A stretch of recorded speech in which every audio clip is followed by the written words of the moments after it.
அஸ்ஸலாமு அலைக்கும் வரஹ்மத்துல்லாஹி வபரகாத்துஹு. மனக்கஷ்டம் வந்தால் ஈமான் குறையுமா? அன்பார்ந்த உறவுகளே, இன்று நம் சமூகத்தில் நிறைய பேருக்கு மனசுக்குள்ள ஒரு கேள்வி இருக்கு.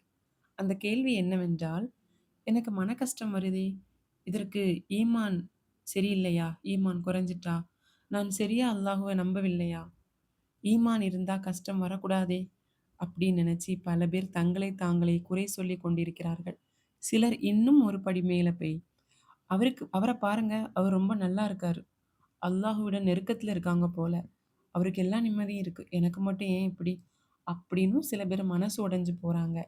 அன்பார்ந்தவர்களே, இந்த எண்ணமே ஒரு தவறான புரிதல். மன கஷ்டம் வந்தாலே ஈமான் குறைவு அப்படின்னு நினைக்கிறது இஸ்லாமிய பார்வை இல்லை.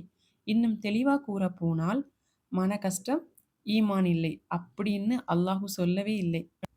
ஈமான் இல்லாதவங்களுக்கு தான் சோதனை வருதுன்னு முகமது நபி ஸல்லல்லாஹு அலைஹி வஸல்லம் அவங்களும் கூறல. இன்னைக்கு குர்ஆன் ஆதாரங்களோட மனித வாழ்க்கைக்கு பொருந்துற மாரி சில விஷயங்கள தான் பார்க்க போறோம். அல்லாஹ் மன கஷ்டத்த பத்தி குர்ஆன்ல என்ன கூறியிருக்கிறான்? அதை எப்படி விளக்குகிறான்? சோதனை யாருக்கு வருகிறது?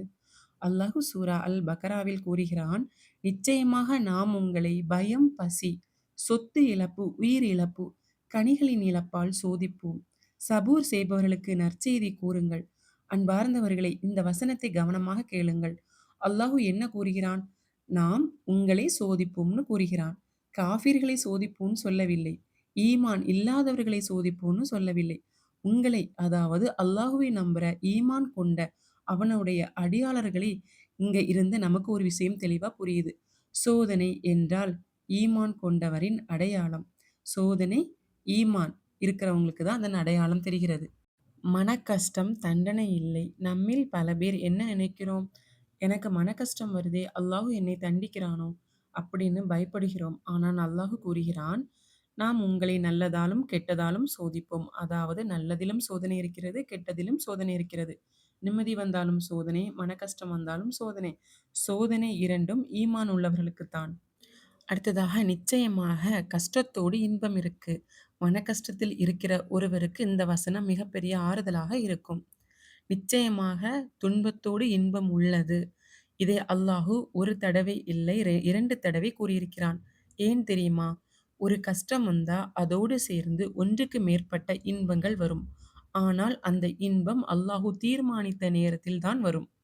மன கஷ்டம் வந்தா அல்லாஹு அருகில் இருக்கிறான். சூரா அல் பக்ராவில் அல்லாஹு கூறுகிறான், அல்லாஹு எந்த ஆத்மாவிற்கும் அதற்கு தாங்க முடியாத ஒரு கஷ்டத்தை சுமத்த மாட்டான். நீங்கள் மன கஷ்டத்தில் இருக்கிறீங்கன்னா, இதன் அர்த்தம் என்ன? அல்லாஹு உங்களை தாங்க முடியும்னு அவன் அறிந்திருக்கிறான். அதனால்தான் இந்த சோதனை. இந்த விஷயங்களில் சுருக்கம் என்னவென்றால், மன கஷ்டம் ஈமான் குறைவு. அது மிகப்பெரிய தவறு. மன கஷ்டம் அல்லாஹ்வின் சோதனை. சோதனை நேசத்தின் அடையாளம். கஷ்டத்தோடு இன்பம் நிச்சயமாக இருக்கிறது. மன கஷ்டம் ஏன் வருகிறது?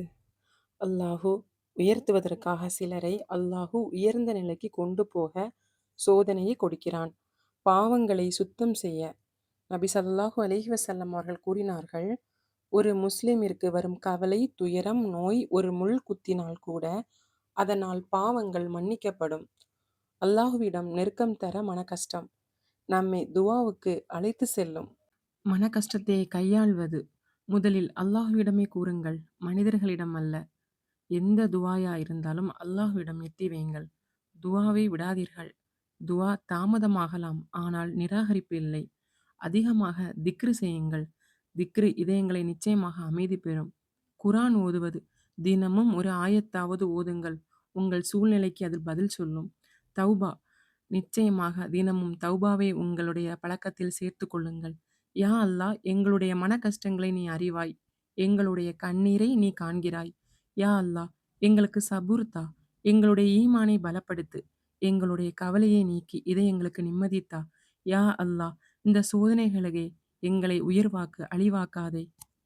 மேலும் இந்த பதிவு உங்களுக்கு பயனுள்ளதாக இருந்தால் குர்ஆனின் பாதையின் சேனலை சப்ஸ்கிரைப் செய்து கொள்ளுங்கள். சேர்ந்தே பயணிப்போம். இன்ஷா அல்லாஹ். அஸ்ஸலாமு அலைக்கும் வரஹ்மத்துல்லாஹி வபரகாத்துஹு.